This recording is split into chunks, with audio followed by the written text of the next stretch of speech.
Hi, I'm Rob Cornilles. I've jumped off a skyscraper. Welcome to episode 1 of Game Face Execs podcast. No, seriously, I have jumped off buildings twice actually. It all actually began when I was when I jumped out of airplanes. You see, several years ago, I had this desire to jump out of an airplane. I don't know if you've ever had that feeling yourself. If you've ever flown commercial, you probably have. And in my case, I just wanted to have this sense of floating in the air. So I went and took a skydiving class and I jumped out of an airplane, and I've done it a couple of times. And then I wanted to graduate to jumping off a building, but not the way you might imagine. I decided that I would rappel down the side of a 42-story skyscraper. Now, actually, I did it for charity. It was for a good cause to raise some money. But I'll never forget that experience, walking to the edge on the roof, just looking over at the concrete below and seeing these little specks we call people and thinking, oh my gosh, am I crazy to do this? But I was all roped in and they turned me around so I couldn't see. And they just said, Rob, now just put your feet up on the ledge and lean back. Are you serious? Just lean back? So that's what I did. I leaned back and I began to descend. And you know what? It was a great experience. I had a lot of fun. It was a little fearful at times, but very rewarding. So that's kind of what I'm doing here now.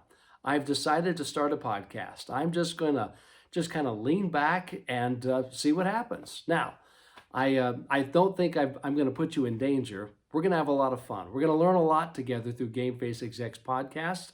And we're going to talk about ways that we can all become even more successful in whatever role that we may play. Hey, do you remember years ago when we used to carry these things in our wallets? I say years ago because I don't do it anymore because everything seems to be electronic, but these are those VIP cards that we'd get from hotels or from rental car companies or from airlines where we'd frequently fly. And when we got these, we knew we had arrived. This is their way of saying thank you. Now, this took a lot of work. It took a lot of sacrifice, a lot of time, but eventually we earned these privileges. Now, you'll notice that these companies, they were the ones that decided when we qualified. It wasn't something we could determine on our own. I feel the same way about a podcast. There's a lot of people out there who feel, hey, I've got an idea, I've got a microphone, I want to say some things. Well, in my opinion, a good podcast is one where the viewer or the listener says you're qualified to take my time. So I value your time very seriously. I never want to waste it. I'm going to make sure that we have conversations and topics and guests that will be meaningful and have an impact on you, that will bring even greater results to your life. So how are we going to do this? Well, let's start and talk about people. Because my business, Game Face, has been in business now for 25 years. You see, we help individuals create even more significance in their careers. But when I started my business, it was because of people that had brought me that far. Now, I've never really had the opportunity publicly to acknowledge and thank certain individuals that helped me get there. And I want to do that now on this launch episode of Game Face Podcast. And by that, I want to thank 4 particular individuals. And these people are ones that I don't see regularly, and I don't necessarily communicate with them often, but they always will have a special place in my heart. Now, these 4 people began in 1991. In 1991, I was working in Hollywood, California at Universal Studios. What was I doing there? Well, I used to speak fluent Japanese, and so I was hired to be a tour operator for the Japanese tourists. Now, at the time, Universal was owned by Matsushita, which is a Japanese conglomerate then. And so we got a lot of Japanese tourists and Japanese executives from Matsushita. My job was to go and interpret for them and show them around the back lot and introduce them to the stars. And it was quite an eventful and kind of a fun job. But I will tell you, I also saw it as a bit of a dead end because it really wasn't what I wanted professionally. You see, I had this itch that I just couldn't scratch and I didn't know what it was. And then I got a page from the first of the 4 individuals I want to talk to you about. His name was Charles. And by the way, if you don't know what a page was, those things we used to carry on our belt and it would buzz, tell us to call the individual. So that's what I did. I called Charles. I didn't know who it was. Charles, he says, as he answers the phone, how can I help you? I said, Charles, my name is Rob Cornilles. You just paged me. Oh, yes, Rob, good to hear from you. You remember we met several months ago at a party? And I vaguely remembered. And he said, Rob, the reason why I wanted to talk to you is because I'd like you to apply for a sales job for a company that where I work. I thought, sales job? I want nothing to do with sales. He said, well, Rob, actually, as I recall our conversations at that gathering, I think you might have some qualities that would lend themselves very well to a sales career. Well, after some cajoling, I decided, you know what, I've got nothing to lose. I'll go interview for this position. And I did. And I will tell you, after that first interview with Charles, I was intrigued. And then he introduced me to the second person, Carl Lahr. Carl Lahr interviewed me in my second interview, and after that one, I was really interested. And after the third interview with Charles and Carl, I wanted that job. And thankfully, both Carl and Charles saw something in me and they hired me. Where was that company? Right behind me, the LA Clippers basketball team of the National Basketball Association. Now, this is 1991. For those of you who don't follow sports, the 91 version of the Clippers was not very positive. In fact, Sports Illustrated called them the worst franchise in the history of sports. But my job was to go in and sell tickets. Just smile and dial. I didn't know any better.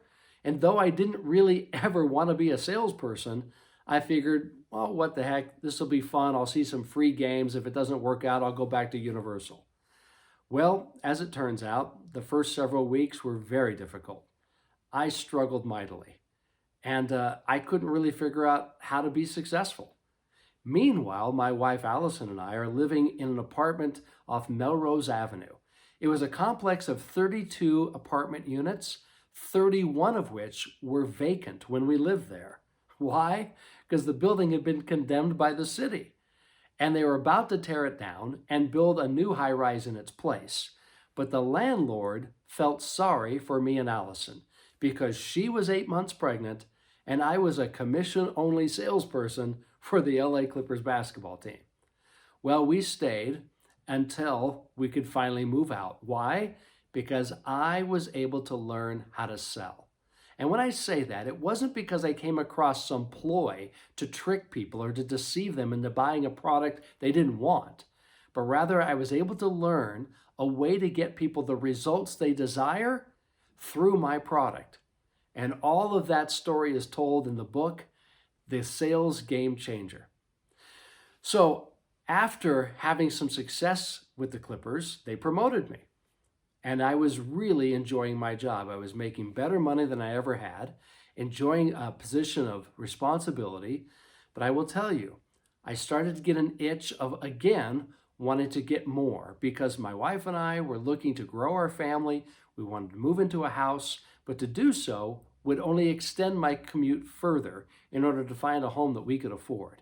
It was already an hour-long commute. And so I was struggling to decide what to do next. I didn't want to leave the Clippers. I figured if I just put my head down and work as hard as I can, something will come up. And in fact, it did. It was a phone call by individual number 3. His name, Doug Piper.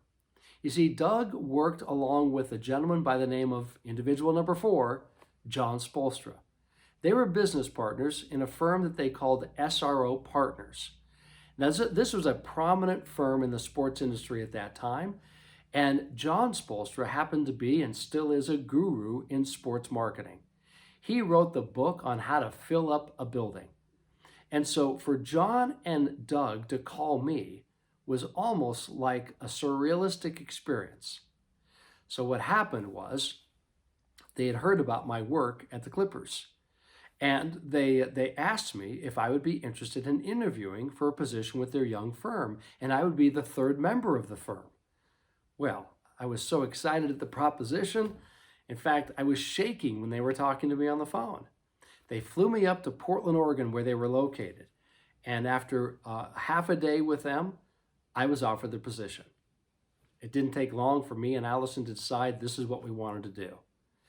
And for 2 years, we worked with John and Doug and had a wonderful experience where I learned so much more about the industry of sports and about the craft of selling and marketing teams. But then I decided it was time for me to start Game Face because I wanted to produce a different service to the industry that was non-existent at the time. And so on good terms, I said goodbye to John and Doug and began Game Face in 1995. But here's the point.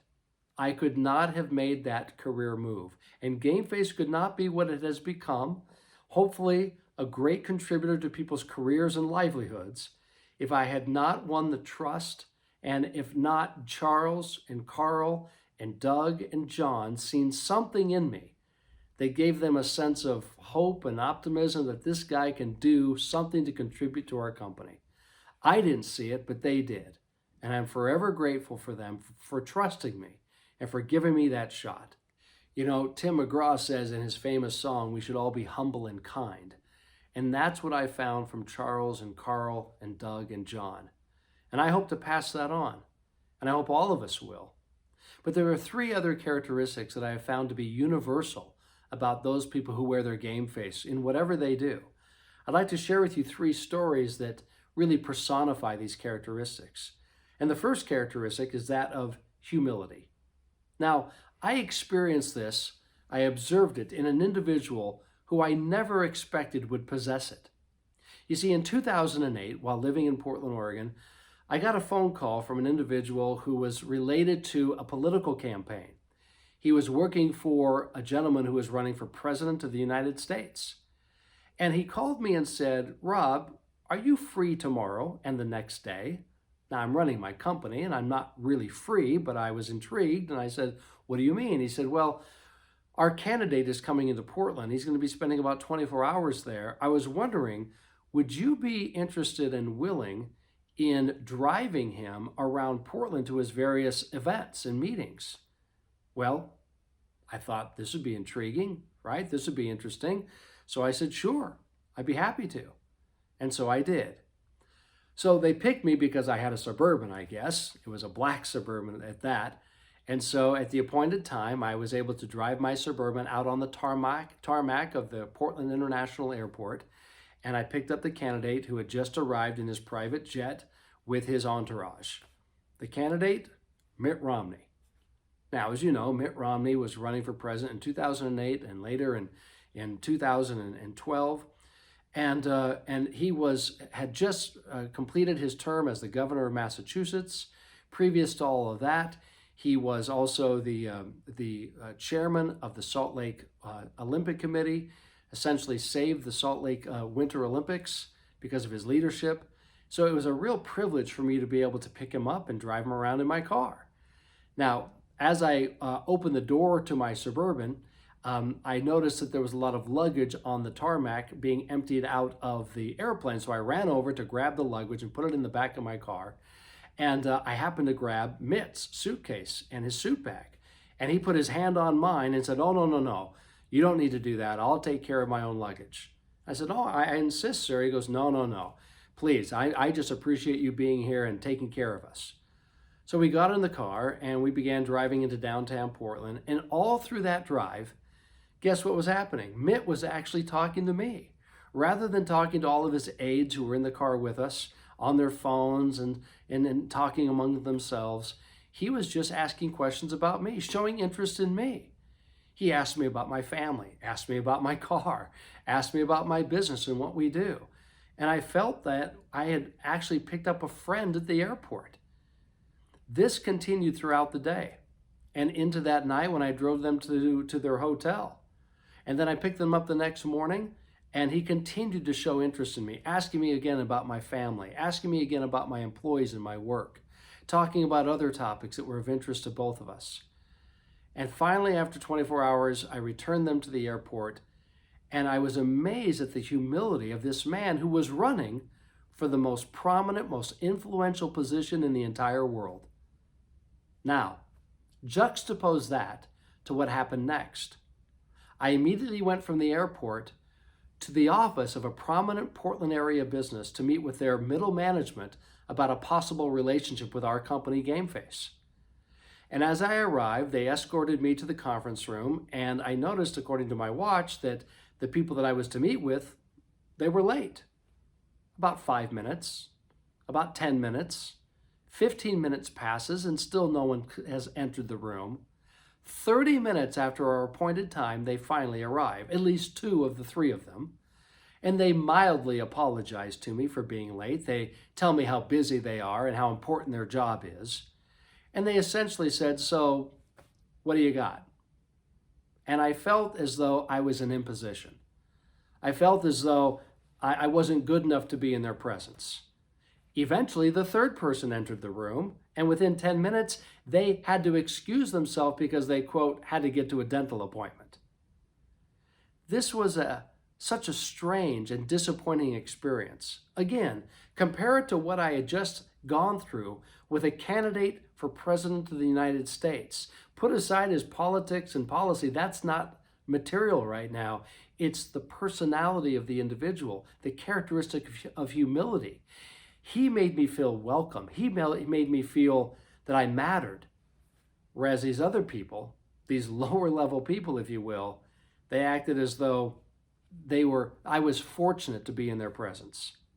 By the way, of those 3 individuals, I have no idea where they are today, what they're doing. I've never heard of them since. Meanwhile, Mitt Romney eventually got the nomination to his party to run for president, and now he's a U.S. Senator. Interesting example, something I think we can all learn. Doesn't matter your status, your position, your background, doesn't matter your experience or income. Treat everybody as though they're the most important person of your day. Second example, the quality is gratitude. Now, speaking of politics, some of you may know that I too dipped my toe into politics a few years later. I ran for U.S. Congress. When you run for Congress, you gain a lot of friends. You meet a lot of people, wonderful people, volunteers, contributors, people who just want to educate you on the issues. And one of those people was someone I never thought I would meet, but it turned out to be a great blessing to my life. The name of the person is Phil Knight. You probably recognize that name. He's the co-founder and emeritus chairman of Nike. So Phil turned out he wanted to support me. We had met, we had talked about the issues that were important to him, his family, his business, our community, our country, and he decided to support me and endorse me. And he turned out to be my largest contributor, not just financially, but he was also a contributor of good advice. Well, eventually I lost that race, obviously, and I felt a sense of responsibility that I needed to return to Phil and everyone else who had put forth a lot of time and effort and money on my behalf, to thank them and also to hold myself accountable and report to them on the work that I thought we had done. Anything that we had done wrong, where we had missteps, and also I thought where we had made progress in our campaign on important issues. So I paid the visit to Phil's office. And as his assistant, his wonderful assistant, escorted me into his office, I expected maybe a quick handshake and a pat on the back and get out of my office. Instead, I got a response and a reception I'll never forget. Phil walked around from his desk, and instead of extending his hand to me like I anticipated, he put his hands together and he bowed just like this. It was a sign of gratitude, of appreciation. I failed in my attempt, but he appreciated the attempt nevertheless. It was his way of saying, "Rob, job well done." Now, granted, like I said, I made mistakes. Some things you wish you could do over again. But Phil, he had the presence, he had the experience, he had the wisdom to recognize someone's best effort. And that sense of gratitude from someone who is at the pinnacle of his career, the pinnacle of the industry where my career was born, he was voted the most influential person in sports that year. For him to make that gesture to me was humbling. But it was also a great lesson for me to learn that I should always show gratitude to everyone for their best effort. Now, the third characteristic I like to share with you is one of service. We often talk about servant leadership. Well, in Game Face Execs podcast, we're also going to spend time talking about servant selling. Now, the particular example that I'd like to share with you is of a person whose name you've never heard of before, most likely. Let me tell you what happened. Several years ago, my family, my young family at the time, I have 3 sons, we had a pet. His name was Brooks. We loved our Dalmatian Brooks, and we cherished him, as you can imagine a family of 3 young boys would. Well, on one particular year, on Easter Sunday, I had to fly from our home in Portland, Oregon, across the country, over across the pond to London, England, to visit our office that we had there. I was going to be gone for about a week and a half, almost 2 weeks. So I left that night. And after arriving in London, I remember calling my wife, Allison, to see how things were since I had departed. And she reported some very sad news. She said, Rob, not long after you left for the airport Sunday night, we got a knock on the door. And it was a policeman informing us that Brooks had been hit. Now, my 3 sons, who were in their pajamas, overheard this conversation, and you can imagine how devastated they were. I asked Allison, well, what did you do? How did you handle it? She said, well, the policeman gave me a few options of what to do at that moment. I didn't like any of the options. I couldn't leave the house with the kids. I didn't want to take the kids to the site. So I asked her, what did you do? She says, well, I didn't like any of the options that the policeman gave me. And I didn't want to leave the house, nor did I want to take our sons to where Brooks was. So I thought of one and only one alternative, and that is I called Dee Christensen. Now, Dee was our next door neighbor. Dee was an older man, but still working, and he had his own construction business. So as the story goes, I returned home from England several days later, and Dee came and knocked on our door. It's the first time I had seen him since the incident, and I wanted to thank him, obviously. And he said, Rob, do you mind if I speak to your boys? I said, please. So we all gathered together, and he sat them on the couch, and he said, boys, I want you to know what happened several days ago. When your mom called me and told me about Brooks, I went and retrieved him from the street, and I put him in the back of my pickup. And the next morning, after covering him up through the night, the next morning I had to drive from the Portland area over Mount Hood on my way to Central Oregon. And as I was at the summit of Mount Hood, I decided that I would stop, pull off the side of the road, a little dirt road where few people would ever find me, and I decided to dig a grave for Brooks. And I buried him there, and I said a prayer. And I wanted you to know this, boys, because now, every time you look up at Mount Hood, you'll remember your pet Brooks. You see, Dee was a servant. He was a man who did things above and beyond what anyone would ever expect. He didn't look for recognition or reward. He simply wanted to serve other people. He is an honorable man and someone that we miss greatly since his passing a few years ago. So when I think about these 3 characteristics of humility, of gratitude, of service, as I say, these are the characteristics I want to bring to light in Game Face Execs podcast. These are the kinds of guests I'm going to invite, those who have demonstrated this, not only in my observation of them, but throughout their career. People that I can learn from, and I think people that you will learn from as well. I mentioned earlier that several years ago, and over 2 different occasions in my life, I have actually resided in Japan. I love that country. One particular apartment I'll remember, it was just steps away from a Shinto shrine. And at the entrance of that shrine, there was a plaque. It read, "Let only the eager, thoughtful, and reverent enter here." And that's kind of the theme for this podcast. Now, here's what I mean. I'm only going to invite the eager to be my guests. So when I say eager, I mean people who, yes, demonstrate ambition, aspiration, but not at the expense of other people. I will invite the thoughtful people, thoughtful leaders, influencers, people who are thought leaders in all kinds of industry, business, sports, entertainment, academia, etc.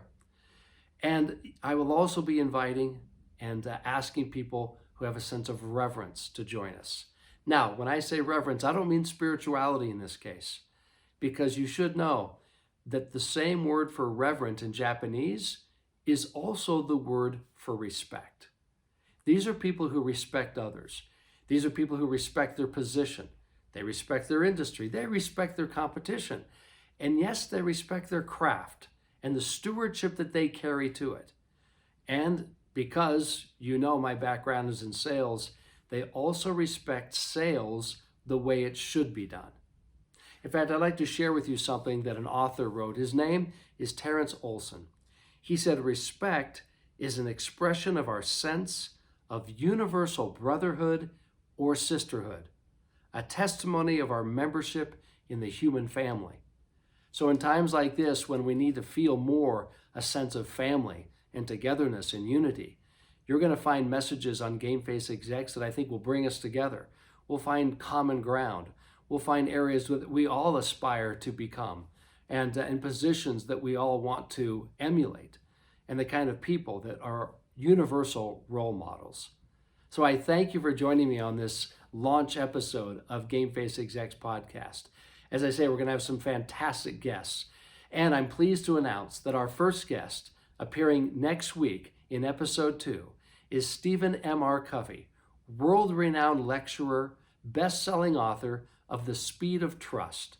And Stephen is going to share with all of us insights on how trust in business, in your personal life, in your social life, changes everything. It's a fantastic discussion. You're going to gain great wisdom and knowledge from a man who's traveled the world to talk about the importance of trust, how we can build it, how we can lose it, and the impact it can have for us as individuals, as companies, and organizations. So thanks again for joining me on this initial podcast. Please tell your friends, invite others to join us. We're going to have a lot of fun. We're also going to learn a lot and grow together. And I'll see you next week. Thanks.